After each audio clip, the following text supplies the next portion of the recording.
Hi there everyone, Lars here with a short video game analysis brought to you by Camille's Harem. Not just a podcast for novice writers by novice writers, but also a YouTube channel by novice writers for novice writers, because writing is an adventure, it's more fun with friends. Now, as some of you might have noticed, we've had some Hollow Knight footage up on our videos recently, and that's because I'm right now playing my way through the game. I am nowhere near finishing it yet. Holy dang, this is kind of a rough game for me. I don't know what it is. I was able to have a blast just kind of breezing my way through a lot of Ori and the Blind Forest and Ori and the Will of the Wisp.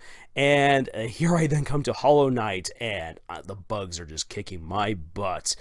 But at the same time, I am enjoying myself while playing this game. And I wanted to just do this quick analysis about it because I've been finding it so fascinating, getting sucked into the world of Hollow Nest.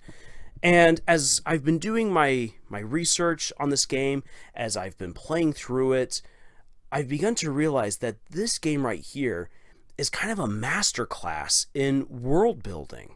Now, Hollow Knight might not be as extensive in its world building as other games are that are out there on the market, but it does its world building in a really neat way by firmly establishing that these are the ruins of an ancient kingdom long since passed away into the dusts of time, that all that you have right here are just these ruins and these strange corpses, the remains and the zombified bugs of this once ancient powerful kingdom.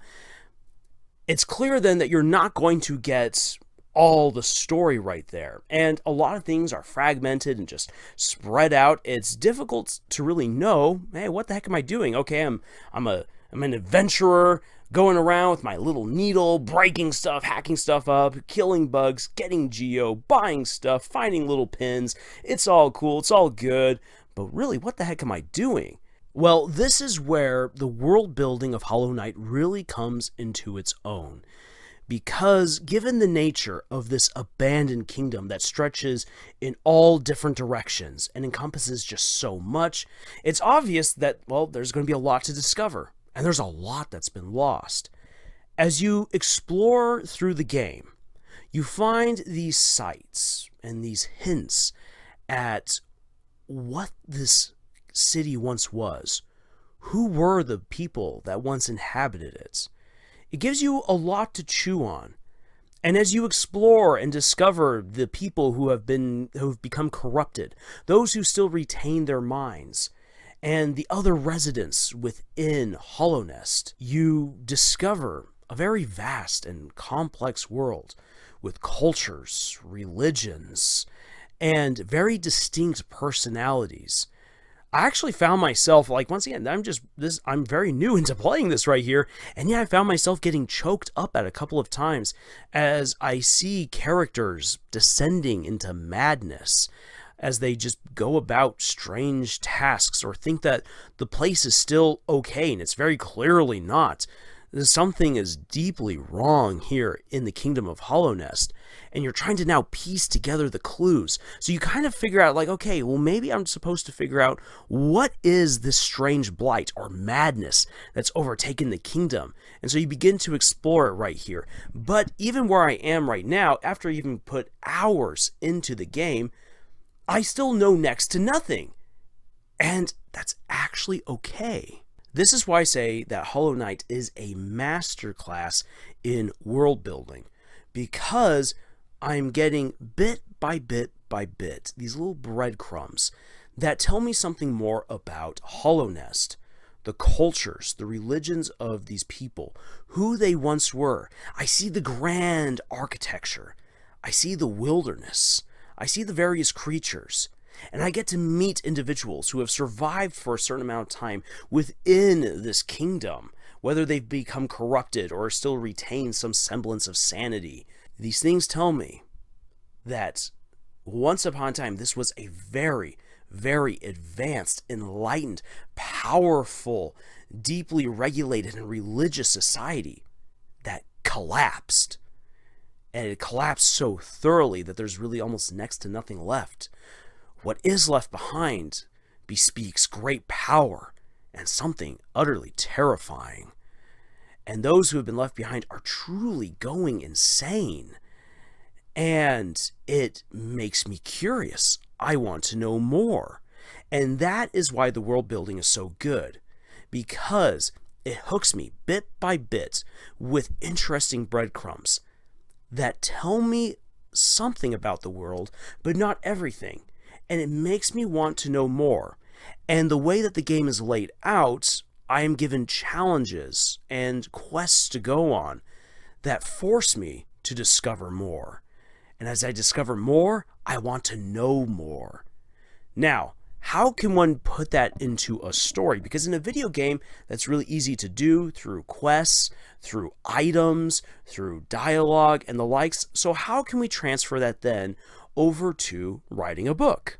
Well, we actually had a great discussion about this over on our most recent live stream, which we do every other week here on YouTube. And we were talking about how you do your world building not in massive info dumps, but you spread stuff out throughout the entire story as your characters meet one another, as they go into various situations, go to different sites, go to different places that allow them to learn more about this fictional world that you've created, and that you can provide other glimpses as well to your audience. And that's really what you want to do. You want people to experience your world. You want them to discover it. Don't just throw the whole world all in one moment, and don't explain an entire city or an entire group of people all in one go. Show them. This is once again why people are always talking about, hey, show, don't tell. World building is best done when it is shown to your audience. Take your time. It's totally fine to leave that trail of breadcrumbs that pulls your reader along. That is a fun and rewarding way to let them know what's going on in this world. Keep them guessing at times and think that they understand stuff until you deliver another breadcrumb. And they're like, whoa, okay, wow, I got that right, but maybe I got that wrong. It's fun. It's engaging. Don't do all of your world building in one go. Spread it all throughout the story. Make it naturally progress with your plots. And yeah, that can be difficult. Once again, as I said, Hollow Knight's kind of a bit of a masterclass in this right here. But if you can have the patience to slowly develop your world and slowly reveal elements of your world building throughout the story, it will be rewarding to your audience as they go through the tale. And it will allow you to focus also a lot on the story itself without having to pump the brakes to then just dump information. So, a little food for thought right there. I hope to have a greater in-depth analysis and review of Hollow Knight whenever I manage to finish it, because I'm finding that's a game that I'm having a lot of fun playing. And these are just some of the ideas that I kind of wanted to get out there because, yeah, I'm having a ton of fun. And you're going to definitely see more footage of it as background footage as we do more videos here on the channel. So, yeah, have fun with it. Okay, I'm going to ramp up my little musings and analysis right here. Thank you for joining us on this adventure that we call writing. If you would like to have more writing advice, please go check out our podcast, Camille's Harem, which you can find on Podbean, iTunes, Google Play, Spotify, the works. We also have writing exercises that you can check out over at our Pinterest page, and we would love to have you over at our Discord or subreddit for various discussions and the likes. It's a great community over there. We would love for you to be a part of it. And until the next video, y'all, tschüss.